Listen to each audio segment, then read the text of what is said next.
तो योगी को संविधान पढ़ना चाहिए, पढ़े नहीं है तो मैं क्या करूं भाई। देश में जब अनपढ़ लोग राज कर रहे हैं तो उसी की वजह से ये सारा सब कुछ है। तो इमरान प्रतापगढ़ी जी को पता होना चाहिए कि जो शासन कर रहे हैं वो आरएसएस के और मनुवादी मानसिकता के लोग। देखिए जो संभल का मामला है, मेरी नजर में ये बहुत ही सोची समझी घिनौनी राजनीति के तहत ये सारा मामला है। जो संविधान में जो कानून है बना हुआ 1991 का, वो किसी को भी इजाजत नहीं देता कि आप उसमें एक कदम भी रखें। उनकी हत्या हुई और आरोप अब ये लगाया जा रहा है कि पुलिस ने गोली नहीं चलाई, जबकि आप देख रहे हैं पुलिस कैसे गुंजू करके, वो है ना पुलिस वाला यूं करके पिस्टल चला रहा और एक यूं करके चला रहा कि चलिए जब 19 तारीख को सर्वे हो गया तो फिर 24 तारीख को सर्वे का क्या मतलब था।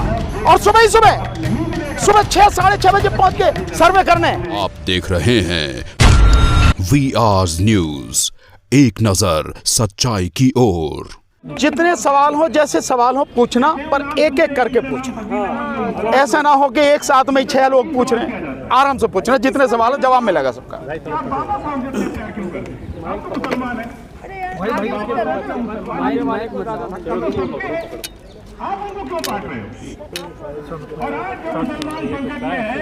सर संभल के मामले को किस तरह से देख रहे हैं आप?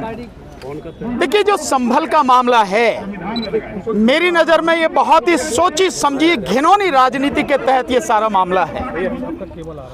और मुझे बहुत दुख के साथ कहना पड़ रहा है, लेकिन मैं कहूंगा जरूर कि अदालत भी इस सारे षड्यंत्र में शामिल है। जब देश में कानून है, जो धार्मिक स्थलों से संबंधित सन 1991 का कानून बना हुआ है, पार्लियामेंट द्वारा पास है, जिसमें कहा गया है कि 1947 से पहले की जो स्थिति इस देश में है, सभी धार्मिक स्थलों की स्थिति वही रहेगी। उसमें कोई किसी तरह की कोई सवाल नहीं उठाएगा, कोई छेड़छाड़ नहीं करेगा।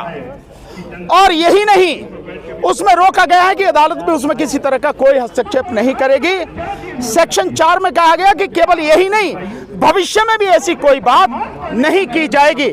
बावजूद उसके 19 तारीख को दोपहर में पिटीशन फाइल होती है सर्वे के लिए। कोर्ट उसी समय जो रेस्पोंडेंट हैं उनको सुने बिना, उनको मौका दिए बिना, जो प्राकृतिक न्याय का एक सिद्धांत है उसको लागू किए बिना उसी दिन तत्काल आदेश करती है।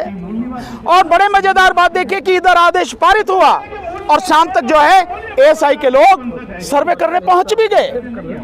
इससे ज्यादा और सुनियोजित षड्यंत्र और क्या होगा, घिनौना षड्यंत्र क्या होगा, क्योंकि उन्हें मालूम है कि अदालत जा रहे हैं, वहां से आदेश मिलेगा और आदेश मिलेगा तुरंत उसे लेकर वहां पहुंच जाएंगे। ऐसा वेल प्लान तरीके से होता है, बिना उसके नहीं होता। और इसीलिए मैंने कहा कि अदालत भी इससे शामिल है। दूसरी बात, और जो एक बात मैं कहना चाह रहा हूं कि चलिए जब 19 तारीख को सर्वे हो गया तो फिर 24 तारीख को सर्वे का क्या मतलब था। और सुबह ही सुबह 6 साढ़े 6 बजे पहुंच के सर्वे करने। और उसके बाद में जो हुआ, 5 नौजवान बच्चे जो हैं हमारे, उनकी जान चली गई, हत्या की गई उनकी। मैं सीधा कहूंगा उनकी हत्या। पहले सवाल का जवाब ले लीजिए यार, इसीलिए मैंने आपसे कहा पहले जवाब आने दो, उसके बाद में जो आप सवाल पूछा। उनकी हत्या हुई और आरोप अब ये लगाया जा रहा है कि पुलिस ने गोली नहीं चलाई, जबकि आप देख रहे हैं पुलिस कैसे गुंजू करके, वो है ना पुलिस वाला यूं करके पिस्टल चला रहा और एक यूं करके चला रहा, वो ये सारी स्थिति। लेकिन पुलिस कमिश्नर ने इनकार किया है सर कि पुलिस की गोली से नहीं। आपने कभी देखा है कि कोई अपराधी ये कहता हो कि मैंने अपराध किया है? सर खुदाई का जो मसला है, एक की जो एएसआई खुदाई कर सकता है कि नहीं कर सकता? नहीं कर सकता।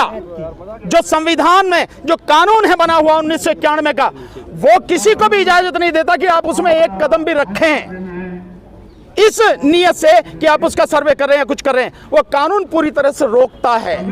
कानून कैसे सर्वे से पता कैसे लगेगा कि क्या पता लगाना है आपको? जब संविधान ने कह दिया, जब इस देश के कानून ने कह दिया कि 1947 से पहले की जो परिस्थिति है वो उस पर कहीं भी कोई भी उस पर कोई सवाल नहीं होगा, कोई छेड़छाड़ नहीं होगी, फिर क्या पता लगाना है आपको? कौन होते हैं आप पता लगाने वाले? एएसआई कौन होता है? तो क्या इसके पीछे कोई बड़ी साजिश नजर? मैंने बताया बाकायदा साजिश है और बड़ी घिनौनी साजिश है। और अगर ये साजिश नहीं होती तो पिटीशन पड़ा, विपक्षी को मौका दिए बिना आदेश हो गए और आदेश तुरंत लागू हो गया। यहाँ सालों साल आदेश पड़े रहते हैं, धूल चाटते रहते हैं, मिट्टी लग जाती है उन पे, अधिकारी कभी गौर ही नहीं करते। और यहाँ तो पहले से तैयार बैठे हैं, सांझ को ही पहुंच गए वहां। और क्या चाहिए? षड्यंत्र कैसे होता, मिली भगत कैसे होती है, ये सब कुछ सामने है। और 24 तारीख को क्यों किया गया, इसका भी एक कारण है। 24 तारीख को इसलिए किया गया कि 23 तारीख को बेईमानी से जो बीजेपी जीत कर आई है चुनाव में, विशेषकर अगर उत्तर प्रदेश में कहूं तो 9 जो उपचुनाव में सीटें थी उन पर में 7 सीटों पर जिस तरह से जीत के आई है, ऐसी गुंडागर्दी आपने पहले कभी नहीं देखी होगी। मुस्लिम समाज के लोगों को रिवॉल्वर से डराया गया, रोका गया। कुंदरकी में जाटव समाज के लोगों को, यादव समाज के लोगों को, मुस्लिम समाज के लोगों को वोट डालने से रोका गया। ऐसी गुंडागर्दी आपने देखी कभी? इलेक्शन कमीशन क्या था, कहां था वो? कौन से बिल में घुसा हुआ था? कौन सी रिश्वत लेके चुप बैठा था? कौन सी वफादारी निभा रहा था? जब उसकी जिम्मेदारी है देश के संविधान को बचाने की, जब उसकी जिम्मेदारी है कि निष्पक्ष चुनाव हो, स्वतंत्र और पारदर्शी चुनाव हो, क्या कर रहा था वो? इसलिए ये सब कुछ सोचे समझे साजिश के तहत हो रहा। संभल का क्या ऐसा भी आरोप? यार इन्हें तो पूछ लें दो, आपने पूछ लिया। सर कहा जा रहा है पुलिस की तरफ से कि पत्थरबाजी की गई थी, उसको कंट्रोल करने। आप बहुत सिंपल सी बात है कि जो पत्थरबाजी का आप आरोप लगा रहे हैं, मैं मानता हूं कि पत्थरबाजी हुई है, पर शुरुआत किसने की है? वो क्यों शुरुआत हुई है? पत्थरबाजी की क्यों शुरुआत हुई है? आप जाओगे और एक धार्मिक स्थल में कानून को जो है धता बताते हुए, पैरों तले कुचलते हुए आप बिल्कुल गैर कानूनी, गैर संवैधानिक काम करोगे, और उसके बाद जो आपसे पूछा जा रहा है आप उसका जवाब नहीं दोगे। लोग इकट्ठे हो जाने तो उन्हें हटाने के लिए आप गोली चलाने, और लोग पत्थर चलाने तो आप कह रहे पत्थरबाजी। गोली क्यों चलाई गई भाई? पत्थरबाजी से पहले आप इसका जवाब दो कि गोली क्यों चलाई गई। पुलिस अगर गोली चलाती है तो गोली उसी स्थिति में चलाती है जब देखे कि काबू में नहीं हो सकते, उससे पहले लाठी चार्ज होता है, उससे पहले चेतावनी दी जाती है, और गोली भी चलाई जाती है तो घुटनों से नीचे मारी जाती है ताकि जो है डर के भाग जाए या वो चलने के काबिल ना। ये एक तरीका होता। आप सीधे सीधे, यार पहले जवाब तो सुन लो, सीधा सीधा आप गोली चला रहे हो और आप कह रहे हो कि मतलब पत्थरबाजी हुई है। क्या वो जो लोग हैं दिमाग खराब है उनका? उनमें समझ नहीं है कि वो क्या कर रहे हैं क्या नहीं कर रहे हैं।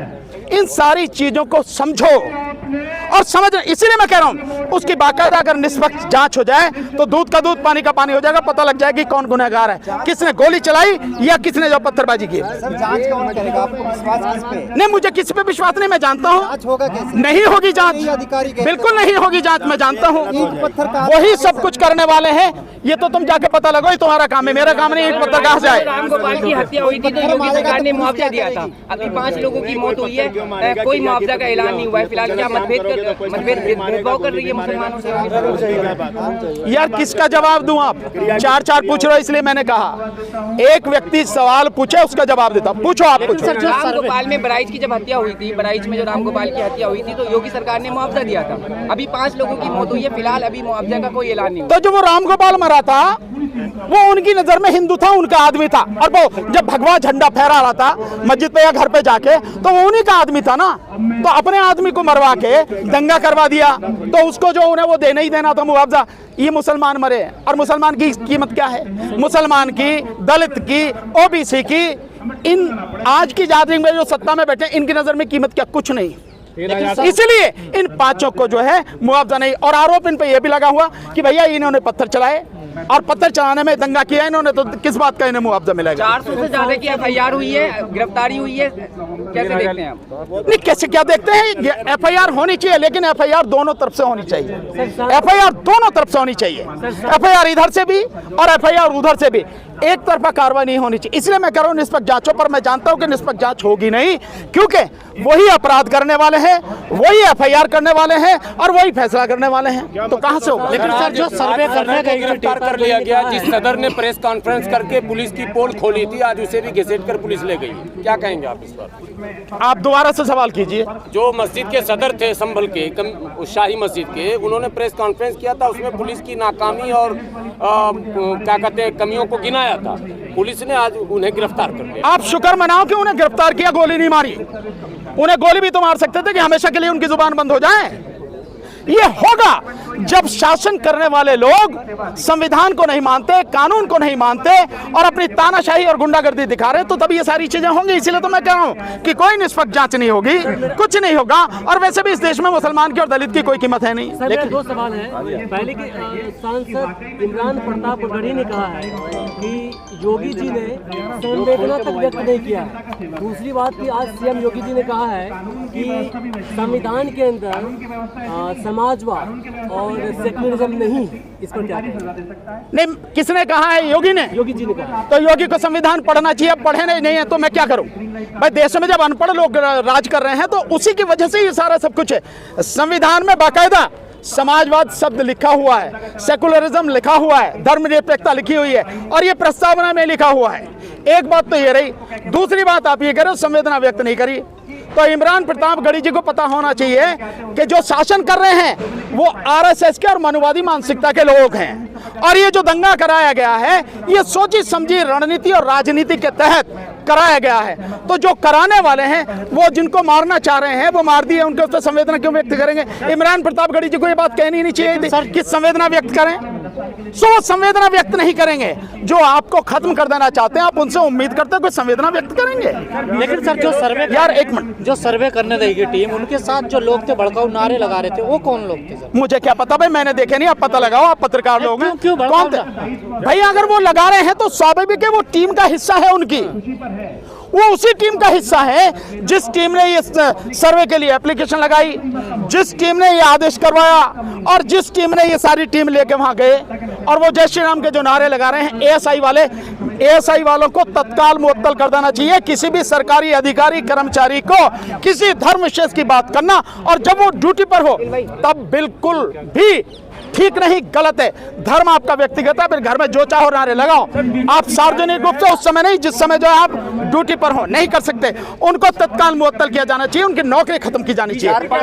मंदिर निकल रहे हैं, उसके बारे में क्या कहेंगे? बहुत सारे मंदिरों में बुद्ध की मूर्ति है, उसके बारे में ये जैसे ही बीजेपी की सरकार केंद्र से और राज्यों से जाएगी, ये सब मंदिरों में जो मस्जिदों में मंदिर निकल रहे हैं ये सब बंद हो जाएंगे। ये तभी तक है जब तक सरकार है। मंदिर में बुद्ध की मूर्ति निकल रही है, हजारों मंदिरों में बुद्ध की मूर्ति निकल रही है।